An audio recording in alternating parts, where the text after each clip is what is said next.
السلام عليكم ورحمة الله وبركاته. إن الحمد لله نحمده ونستعينه ونستغفره ونعوذ بالله من شرور أنفسنا وسيئات أعمالنا. من يهده الله فلا مضل له ومن يضلل فلا هادي له، وأشهد أن لا إله إلا الله وحده لا شريك له، وأشهد أن نبينا وسيدنا محمدا عبد الله ورسوله. يا أيها الذين آمنوا اتقوا الله حق تقاته ولا تموتن إلا وأنتم مسلمون.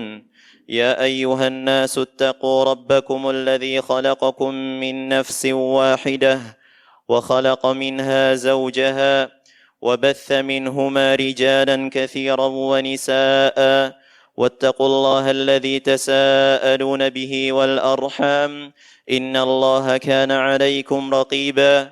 يا أيها الذين آمنوا اتقوا الله وقولوا قولا سديدا يصلح لكم أعمالكم ويغفر لكم ذنوبكم، ومن يطع الله ورسوله فقد فاز فوزا عظيما.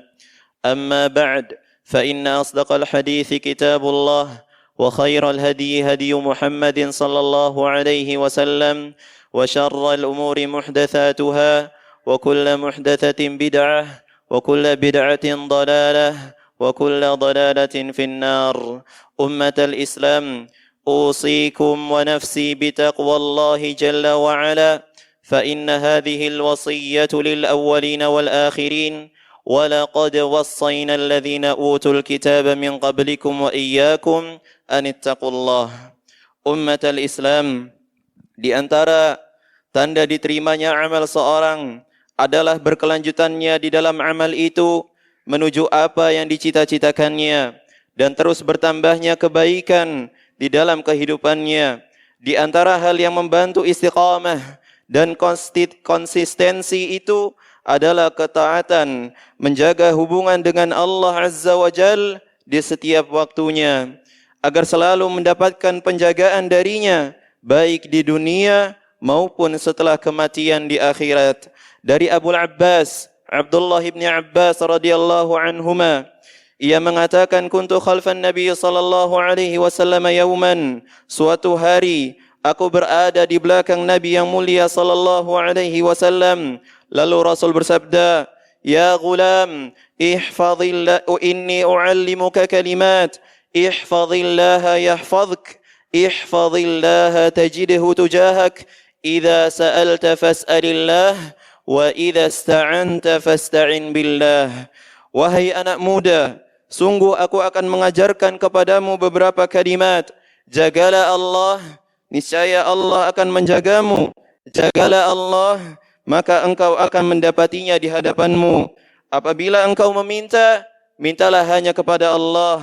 Dan apabila engkau meminta pertolongan, mintalah hanya kepada Allah. Kemudian Rasul melanjutkan, wa'lam annal ummata law ijtama'at ala an yanfa'uka bi syai' lam yanfa'uka illa bi syai' qad katabahu Allahu lak, wa in ijtama'u ala an yadurruka bi syai' lam yadurruka illa bi syai'.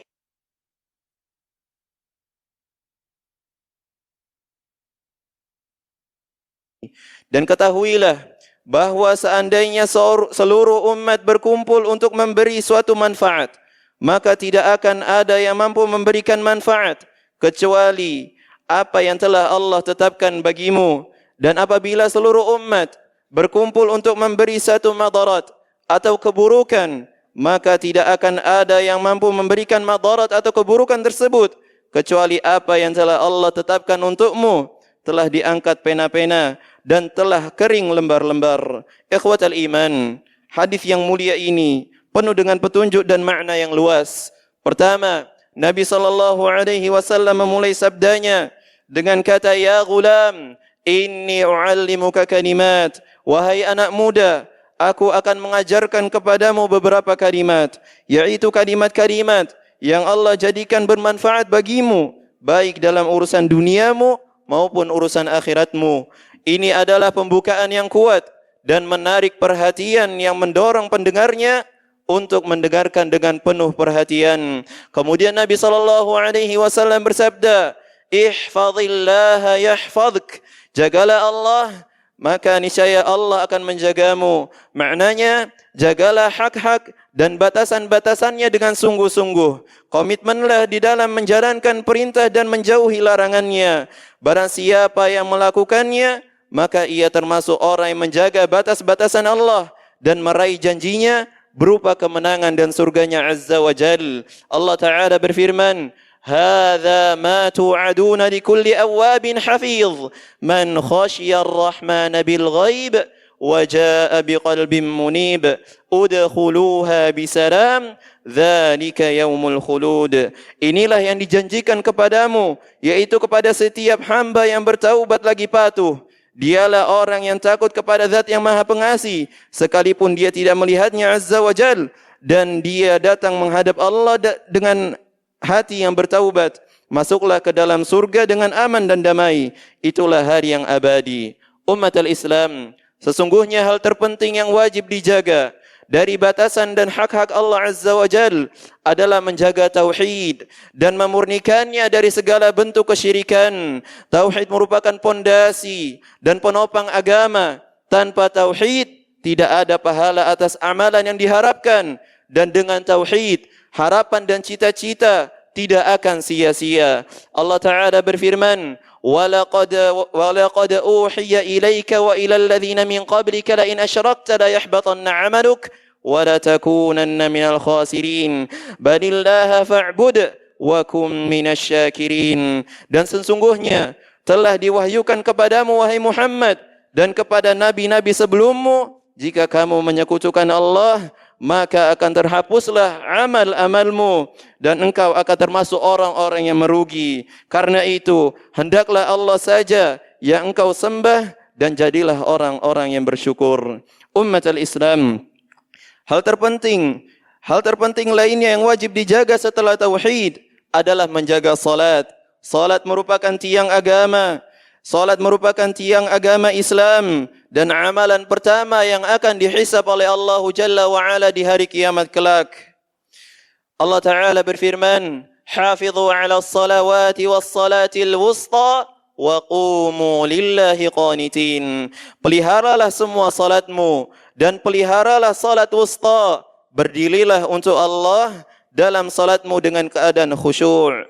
Kemudian ikhwatal iman, wajib atas kita untuk menunaikan seluruh rukun-rukun Islam seperti zakat, haji, puasa. Laksanakanlah itu dengan sebaik-baiknya dan tegakkanlah hak-hak dengan sebaik-baiknya.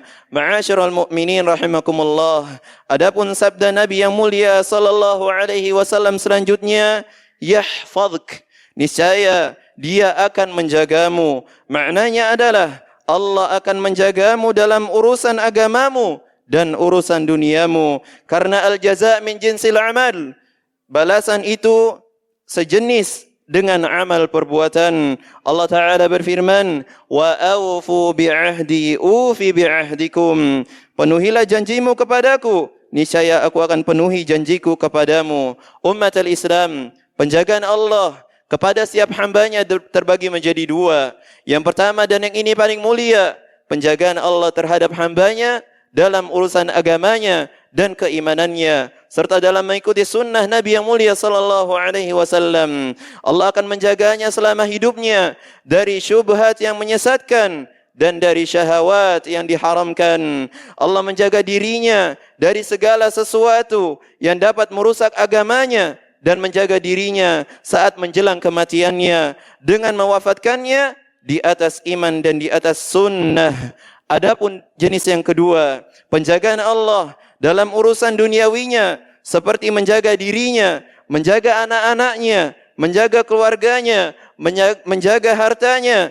Tak satu pun keburukan mampu menyentuhnya dan tak ada bahaya yang bisa menimpanya kecuali dengan izin Allah Subhanahu wa taala. Allah Taala berfirman, "Lahu mu'aqqibatu min baini yadayhi wa min khalfihi yahfazunahu min amrillah." Baginya ada malaikat-malaikat yang selalu bergiliran menjaganya dari depannya dan dari belakangnya. Mereka menjaganya atas perintah Allah Subhanahu wa taala. Al-Imam Muhammad bin Al-Munkadir rahimahullah mengatakan, sesungguhnya Allah menjaga anak keturunan seorang yang salih, bahkan anak dari anaknya dan rumah-rumah di sekitarnya. Mereka semua senantiasa berada di dalam penjagaan dan lindungan Allah Subhanahu wa taala. Sesuai besarnya penjagaan seorang hamba terhadap Rabb-nya, sebesar itu pula penjagaan Allah kepada dirinya. Ikhwatal iman, kemudian Nabi sallallahu alaihi wasallam melanjutkan sabdanya, ihfazillaha tajidhu tujahak. Jagalah Allah, maka engkau akan mendapatinya di hadapanmu. Maknanya adalah, barang siapa yang menjaga batasan Allah dan memperhatikan hak Allah Azza wa Jal, maka ia akan mendapati Allah bersamanya dalam segala urusannya dengan menjaganya dan menolongnya. Allah Ta'ala berfirman, innallaha ma'al ladzina taqaw wal ladzina hum muhsinun. Sesungguhnya Allah bersama orang-orang yang bertakwa dan orang-orang yang berbuat baik. Ummatul Islam, adapun sabda Nabi sallallahu alaihi wasallam selanjutnya, idza sa'alta fas'alillah wa idza ista'anta fasta'in billah. Jika engkau meminta, maka mintalah hanya kepada Allah, dan jika engkau memohon pertolongan, mintalah pertolongan hanya kepada Allah. Hal ini sebagaimana firman Allah Azza wa Jal, iyyaka na'bud wa iyyaka nasta'in. Hanya kepada engkaulah kami beribadah, dan hanya kepada engkaulah kami memohon pertolongan. Memohon kepada Allah berarti berdoa dan menunjukkan kerendahan diri di hadapannya. Sudah seharusnya seorang hamba memohon hanya kepada Allah Azza wa Jal, bergantung hanya kepada Allah Jalla wa Ala, karena tidak ada yang mampu mendatangkan manfaat dan menolak madarat kecuali atas izin Allah Subhanahu wa taala. Barakallahu li wa lakum fil Qur'ani wa sunnah wa nafa'ani wa iyyakum bima fihi minal ayati wal hikmah. Aqulu qawli hadha wa astaghfirullah li wa lakum fastaghfiruh innahu huwal ghafurur rahim. Alhamdulillahi ala ihsanih wa syukru lahu ala tawfiqihi wa amtinanih wa ashhadu an la ilaha illallah wahdahu la syarika lahu ta'ziman li sya'nih. وأشهد أن سيدنا ونبينا محمدا عبده ورسوله الداعي إلى رضوانه. اللهم صل عليه وعلى آله وصحبه وإخوانه. أمة الإسلام, di akhir hadis yang mulia ini Rasulullah sallallahu alaihi wasallam mengatakan, wa'lam anna al-ummata law ijtama'at ala an yanfa'uka bi syai' lam yanfa'uka illa bi syai' qad katabahu Allahu lak, wa in ijtama'u ala an yadurruka bi syai' lam yadurruka illa bi syai' qad katabahu Allahu alaik, rufi'atil aqlam wa jaffatis suhuf. Ketahuilah, jika sekumpulan manusia yang akan memberikan satu manfaat, niscaya tidak ada yang mampu memberikan manfaat itu kecuali sesuatu yang telah ditetapkan oleh Allah untukmu. Dan jika ada sekumpulan manusia yang akan memberikan suatu madarat atau keburukan, niscaya tidak ada yang mampu memberikan madarat atau keburukan tersebut kecuali sesuatu yang telah ditetapkan oleh Allah untukmu, telah diangkat pena dan telah kering lembar-lembar. Maknanya adalah bahwa segala sesuatu yang menimpa seorang hamba, baik itu manfaat maupun musibah, semuanya telah ditetapkan oleh Allah Jalla wa Ala. Allah Ta'ala berfirman, qul lan yusibana illa ma kataballahu lana huwa maulana wa 'ala Allahi falyatawakkalul mu'minun. Katakanlah, tidak akan menimpa kami kecuali apa yang telah Allah tetapkan bagi kami. Dia pelindung kami, dan hanya kepada Allah lah orang-orang yang beriman bertawakal. Segala takdir telah diselesaikan dan dicatat sejak dahulu sebelum langit dan bumi diciptakan. Dari Abdullah bin Amr bin Al-As radhiyallahu ta'ala anhu, ia mengatakan Rasul sallallahu alaihi wasallam, aku mendengar Rasul sallallahu alaihi wasallam bersabda, kataballahu maqadiral khalaiq qabla an yakhluqas samawati wal ard bi 50,000 sanah, rawahu Muslim. Allah Ta'ala telah menulis takdir seluruh makhluk 50,000 tahun sebelum menciptakan langit dan bumi. Ketahuilah ikhwatal iman, barang siapa yang mengenal Allah di dalam masa lapangnya, maka Allah akan bersamanya dan menjaganya dalam seluruh keadaannya. Allah akan menjauhkan bahaya darinya ketika kesulitan menerpanya dan akan melindunginya pada masa sulit dan ketika musibah menimpanya. Thumma a'lamu rahimakumullah anna Allah Ta'ala amarna bis salati was salami alaihi faqala jalla wa ala inna Allah wa malaikatahu yusalluna 'alan nabiy يا أيها الذين آمنوا صلوا عليه وسلموا تسليما اللهم صل على محمد وعلى آل محمد كما صليت على إبراهيم وعلى آل إبراهيم إنك حميد مجيد اللهم بارك على محمد وعلى آل محمد كما باركت على إبراهيم وعلى آل إبراهيم إنك حميد مجيد اللهم أعز الإسلام والمسلمين وأذل الشرك والمشركين ودمر أعداء الدين وسائر بلاد المسلمين اللهم اغفر للمؤمنين والمؤمنات والمسلمين والمسلمات الأحياء منهم والأموات إنك سميع قريب مجيب الدعوة يا قاضي الحاجات اللهم أصلح لنا ديننا الذي هو عصمة أمرنا وأصلح لنا دنيانا التي فيها معاشنا وأصلح لنا آخرتنا التي إليها معادنا واجعل الحياة زيادة لنا في كل خير والموت راحة لنا من كل شر ربنا ظلمنا أنفسنا وإن لم تغفر لنا وترحمنا لنكونن من الخاسرين اللهم أصلح ولاة أمورنا يا رب العالمين ربنا تقبل منا إنك أنت السميع العليم وتب علينا إنك أنت التواب الرحيم سبحان ربك رب العزة عما يصفون وسلام على المرسلين والحمد لله رب العالمين عباد الله إن الله يأمركم بالعدل والإحسان وإيتاء ذي القربى وينهى عن الفحشاء والمنكر والبغي يعظكم لعلكم تذكرون فاذكروا الله العظيم الجليل يذكركم واشكروه على نعمه يزدكم واسألوه من فضله يعطيكم ولذكر الله أكبر والله يعلم ما تصنعون